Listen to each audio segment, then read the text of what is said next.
Hello friends, எல்லாருக்கும் வணக்கம். உங்கள் எல்லாரையும் மறுபடியும் சந்திக்கிறதுல ரொம்ப சந்தோஷம். இன்றைக்கி நம்மளோட பார்ட் 2 பிளேட்ஸ் கிச்சன் சேனலில் என்ன பார்க்க போகிறோம் அப்படின்னு பார்த்தீங்கன்னா, ஃப்ரெண்ட்ஸ், கடைசியாக நம்மளோட சேனலில் வந்து நான் கைராலி கோழி பற்றி வீடியோ போட்டிருந்தேன். அதுக்கப்புறமா பார்த்தீங்கன்னா எனக்கும் என்னுடைய ஹஸ்பண்டுக்கும் வந்து கொஞ்சம் உடம்புக்கு முடியலை.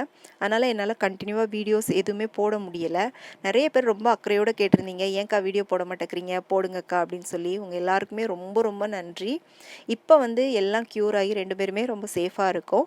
இனிமேல் நம்மளோட சேனலில் வந்து கண்டினியூவாக வீடியோஸ் எல்லாமே வரும். இன்றைக்கி என்ன பார்க்க போகிறோம் அப்படின்னு பார்த்தீங்கன்னா, இந்த கைராலி கோழியை வச்சு நல்ல ஒரு கிராமத்து முறைப்படி கோழி குழம்பு எப்படி பண்ணுறது அப்படின்னு தான் பார்க்க போகிறோம். வாங்க பார்க்கலாம். இப்போ பார்த்தீங்கன்னா இதில் ஒரு 1 கிலோ அளவுள்ள கைராலி கோழி வாங்கி கடையில் கொடுத்து நான் கட் பண்ணி க்ளீன் பண்ணி வாங்கி வச்சுருக்கேன். இப்போ இந்த கைராலி கோழி ஸ்கின் பார்த்தீங்கன்னா நம்ம நார்மலான கோழியோட ஸ்கின் மாதிரி இல்லாமல் கொஞ்சம் கருப்பு கலராக இருக்கும். இதுவே கடக்நாத் கோழி அப்படின்னா இன்னுமே ரொம்ப கருப்பு கலரில் இருக்கும். இப்போ இதை கழுவி எடுத்துக்கலாம். நான் வந்து ஸ்கின்னோடு அப்படியே கட் பண்ணி வாங்கிட்டு வந்திருக்கேன். நீங்கள் இப்போ உங்களுக்கு ஒரு வேளை ஸ்கின் வேண்டாம்னா ஸ்கின் வந்து எடுத்துட்டு வந்து கட் பண்ணிக்கலாம். இப்போ பார்த்திங்கன்னா ஒரு 3 தடவை தண்ணி ஊற்றி நல்லா கழுவி க்ளீன் பண்ணி எடுத்துட்டேன். கடைசியாக ஒரு தடவை 1 ஸ்பூன் அளவுக்கு மஞ்சள் தூள் போட்டு நம்ம வந்து இதை கழுவி எடுத்துக்கலாம். கடைசியாக ஒரு தடவை மஞ்சள் தூள் போட்டு கழுவி எடுத்துட்டோன்னா சிக்கனோட கவிச்ச ஸ்மெல் வந்து இருக்காது. அதனால் எப்போவுமே சிக்கன், மட்டன், மீன் என்ன வாங்கினாலும் நம்ம க்ளீன் பண்ணுறப்ப கடைசியாக ஒரு தடவை கொஞ்சம் மஞ்சள் தூள் போட்டு கழுவிக்கோங்க. இப்போ வந்து கழுவியாச்சு. இப்போ இதை வச்சு நல்லா ஒரு கிராமத்து ஸ்டைலில் சிக்கன் குழம்பு எப்படி பண்ணுறது அப்படின்னு பார்க்கலாம். இந்த குழம்பு வந்து நம்ம மசாலா வறுத்து அரைச்சி பண்ண போகிறோம். இப்போ அதுக்கு தேவையான மசாலா வந்து நம்ம லைட்டாக எண்ணெயில் வறுத்துக்கலாம். இன்றைக்கி வந்து நான் முழுக்க இந்த ரெசிபி தேங்காய் எண்ணெயில் தான் பண்ண போகிறேன். இப்போ வந்து ஜஸ்ட் ஒரே 1 ஸ்பூன் மட்டும் தேங்காய் எண்ணெய் ஊற்றிருக்கேன்.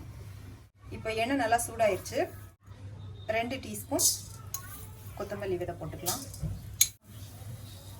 அடுத்ததாக இதில் வந்து ஒரு 1/2 ஸ்பூன் சீரகம், 1/2 ஸ்பூன் சோம்பு, 1/2 ஸ்பூன் மிளகு, ஒரு 3 ஏலக்காய், சின்ன துண்டு பட்டை எடுத்து வச்சுருக்கேன்.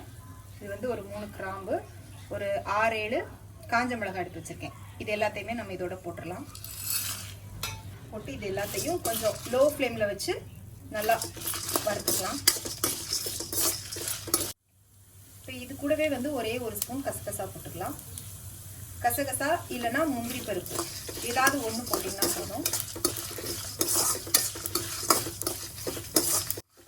இப்போ இதெல்லாம் பார்த்தீங்கன்னா ஓரளவு நல்லா வறுபட்டுருச்சு.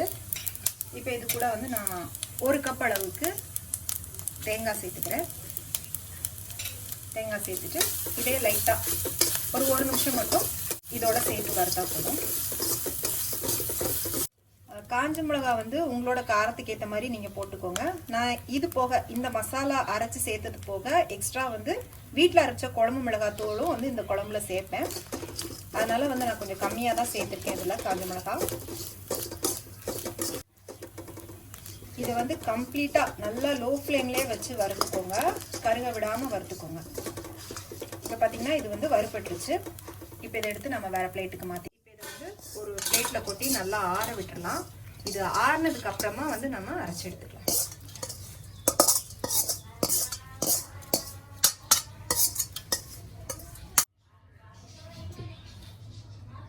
இப்போ இதில் வந்து ஒரு 4 டேபிள் ஸ்பூன் கிட்ட தேங்காய் எண்ணெய் ஊற்றிக்கலாம்.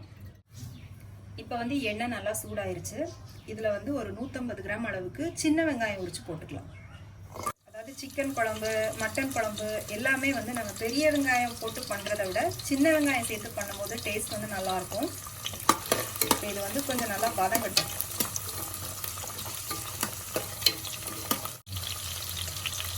இது கூடவே வந்து கொஞ்சமாக கருவேப்பிலை சேர்த்துக்கலாம். வேறு பட்டை, கிராம்பு எதுவுமே வேண்டாம். ஏன்னா நம்ம இது எல்லாத்தையுமே அரைக்க போகிற மசாலாவில் சேர்த்துருக்கோம். அதனால் வெறும் வெங்காயம் மட்டும் போட்டு நம்ம தாளிச்சுட்டா போதும். ஓகே, இப்போ வெங்காயம் வந்து ஒரு பாதி அளவுக்கிட்ட வதங்கிடுச்சு. இப்போ நல்லா ஒரு 2 டீஸ்பூன் அளவுக்கு இஞ்சி பூண்டு விழுது சேர்த்துக்கலாம். நம்ம முதல்ல இஞ்சி பூண்டு வந்து சேர்த்தோம் அப்படின்னா அடி பிடிக்கும். அதனால் வந்து எப்போவுமே இந்த மாதிரி வெங்காயம் போட்டு கொஞ்சம் அது வதங்கினதுக்கு அப்புறமா இஞ்சி பூண்டு பேஸ்ட்டு போட்டு தாளிச்சுக்கோங்க, அடி பிடிக்காது உங்களுக்கு. இப்போ இஞ்சி பூண்டு நல்லா வதங்கிடுச்சு. இப்போ இது கூட வந்து நம்ம ஒரே ஒரு தக்காளி மட்டும் சேர்த்துக்கலாம். தக்காளி ரொம்ப சேர்க்க வேண்டாம், ஒரு தக்காளி சேர்த்திங்கன்னா போதும். தக்காளியே சேர்க்காம சொன்னீங்கன்னா கூட நல்லா தான் இருக்கும். இப்போ வந்து தக்காளி கொஞ்சம் வதங்கிடுச்சு. இப்போ இது கூட வந்து நம்ம கழுவி எடுத்து வச்சுருக்க சிக்கன் போட்டுக்கலாம். சிக்கன் வந்து இது கட் பண்ணி வாங்கினதுக்கப்புறமா வந்து 1 கிலோ அளவுக்கு இருக்குது.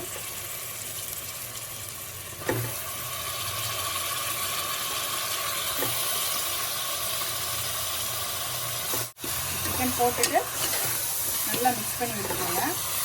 இப்போ வந்து நம்ம தண்ணி சேர்க்கக்கூடாது, எண்ணெயிலே கொஞ்சம் நல்லா சிக்கன் வதங்கணும்.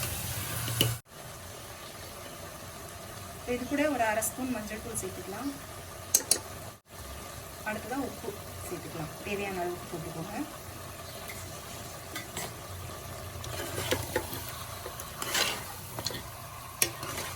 வேகிறதுக்கு வந்து நல்லா டைம் எடுக்கும், அதனால் நல்லா அந்த எண்ணெயிலே நல்லா வதக்கி விட்டுட்டு அதுக்கப்புறமா தான் நம்ம வந்து மசாலாலாம் சேர்க்கணும்.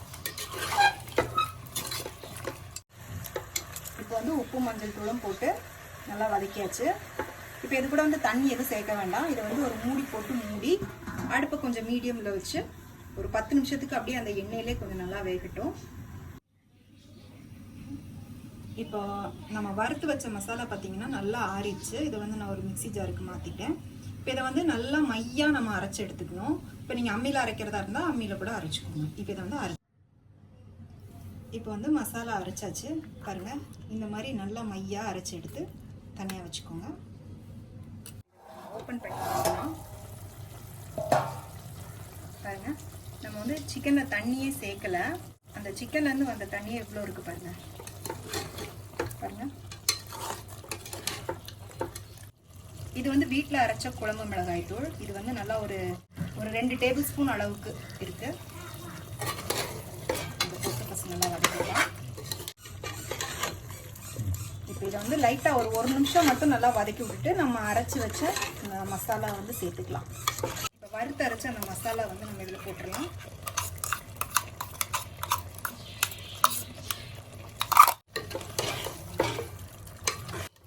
மசாலா போட்டுட்டு நம்ம உடனே தண்ணி ஊற்றக்கூடாது, கொஞ்சம் வதக்கி விட்டுட்டு அதுக்கப்புறமா ஊற்றிக்கலாம்.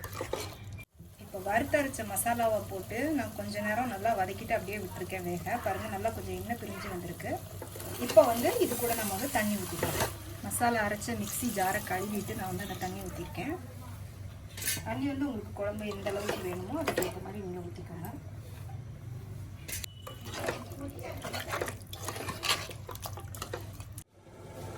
வந்து குழம்பு கொதிக்க ஆரம்பிச்சிச்சு. நம்ம வந்து குக்கரை மூடி விசில் போட்டுக்கலாம். இப்போ குக்கர் மூடி விசில் போட்டாச்சு. இப்போ இதை வந்து ஒரு 8 விசில் விட்டு நம்ம வந்து வேக வச்சுக்கலாம். நம்ம வந்து இது நாட்டுக்கோழி அப்படிங்கிறதுனால எக்ஸ்ட்ரா விசில் விடணும். இப்போ இது வந்து வேகட்டும். இப்போ குக்கர் விசில் வந்து ப்ரெஷர் வந்து நல்லா கம்ப்ளீட்டாக அடங்கிருச்சு. நல்லா மசாலாலாம் வறுத்து அரைச்சி கம கமன்னு மணக்க கிராமத்து முறைப்படி சூப்பரான ஒரு கோழி குழம்பு ரெசிபி ரெடி பண்ணியாச்சு. கண்டிப்பாக ட்ரை பண்ணி பாருங்கள் ஃப்ரெண்ட்ஸ், ரொம்ப ரொம்ப அருமையாக இருக்கும். சாதத்தோடு மட்டும் இல்லை, இட்லி தோசை எல்லாத்தோடையுமே ரொம்ப நல்லாயிருக்கும். செஞ்சு பார்த்துட்டு எப்படி இருந்துச்சுன்னு உங்களுடைய கருத்துக்களை எனக்கு மறக்காமல் கீழே கமெண்ட் செக்ஷனில் சொல்லுங்கள். இந்த ரெசிபி உங்களுக்கு பிடிச்சிருந்துச்சு அப்படின்னா உடனே லைக் பண்ணிவிட்டு உங்கள் ஃப்ரெண்ட்ஸ் அண்ட் ஃபேமிலிக்கு ஷேர் பண்ணுங்கள். மீண்டும் வேறொரு ரெசிபியோடு சந்திக்கிறேன். நன்றி, வணக்கம்.